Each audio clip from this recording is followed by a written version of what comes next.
Kui te olete jäälemmikis läinud, kindlasti võtte kaasa laetud telefon. Hea, kui ta oleks ka nii-öelda veekindlas kotis.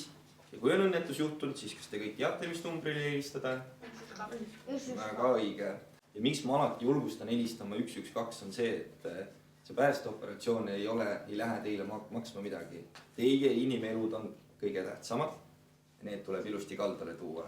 Et väga palju on seda, et päästame ära, siis küsitakse, et palju see nüüd mulle maksma läheb, et keegi selle eest raha ei küsi. Kui te näete, et keegi on läbi jää vajunud, siis ärge temale appi minnes mitte kunagi oma kätt ulatage. Ehk siis võta kas või endal jope seljast ära, hoia varukast kinni, teine varuka ots siis abivajajale. Las ta tõmbab sealt varukast. Siis veel siuke hea meeldetuletus, et kui teil on plaan minna kuskile jää peale kalale, siis teavitage sellest oma lähedasi ka. Et sellest on abi olnud. Kui ma ütlen, et läksin Pärnu lahele, siis Pärnu laht on suur. Läksid elevandi juurest lähen jää peale. Meil on juba väga hea eelis, kus seda inimest otsida. Kui te olete läbi jää vajunud, saate näiteks sealt jääpealt või jääaugust välja, siis pidage seda meeles, et ärge hakake kohe kuskil teadmata suunas jooksma. Alati minge kaldale mööda seda sama teerada, mida te ennem tulite. Sest ennem seesama jää teid kandis, suure tõenäosusega kannab ka nüüd, kui te lähete tagasi.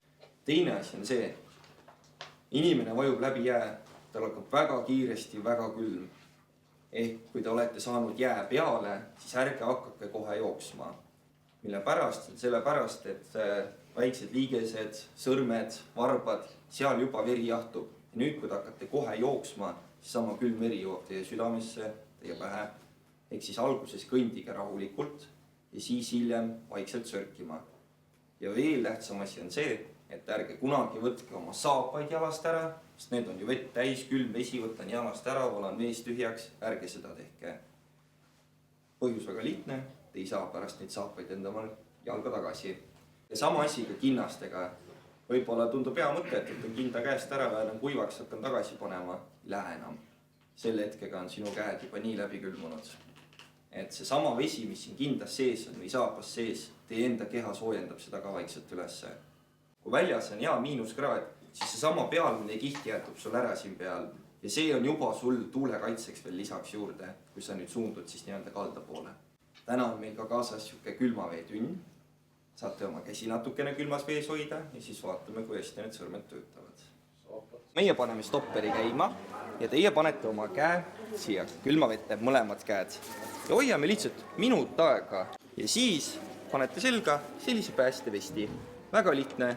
Panete selga, tõmbate luku kinni ja ülevalt nöörile proovite ka väikse sõlme teha. Hoia, käsi. Mis on minut läbi seal? Natukene aega veel. No võtame käe välja nüüd. Ja kes siis paneb saapapaelad kinni, proovi kohe kinni panna. Hakka siduma. Näpud on külmast kanged, siis teil see kõik ei õnnestu väga hästi ja oluliselt raskem kui soojas toas need saapapaelad kinni panna. Mis te arvate, mis oleks selline hea abivahend, kui te olete läbi jää näiteks vajunud, kuidas jää peale saada? Et kasutatakse siukseid jäänaaskaid, mis käivad ümber kaela. Ja nad on siukse tera otsaga, on mõeldunud selle jaoks, et sa lüüa jää servale ja ennast siis välja tõmmata. Üks sisse, teine sisse ja tõmba. Ja niimoodi saad hea august välja. Ja teine nael. Ja tõmba. Üks nael, teine nael. Liigud veel. Väga tubli nael. Väga tugevasti liigud. Teine sisse ja tõmba. Üks nael, teine nael ja tõmba. Vaata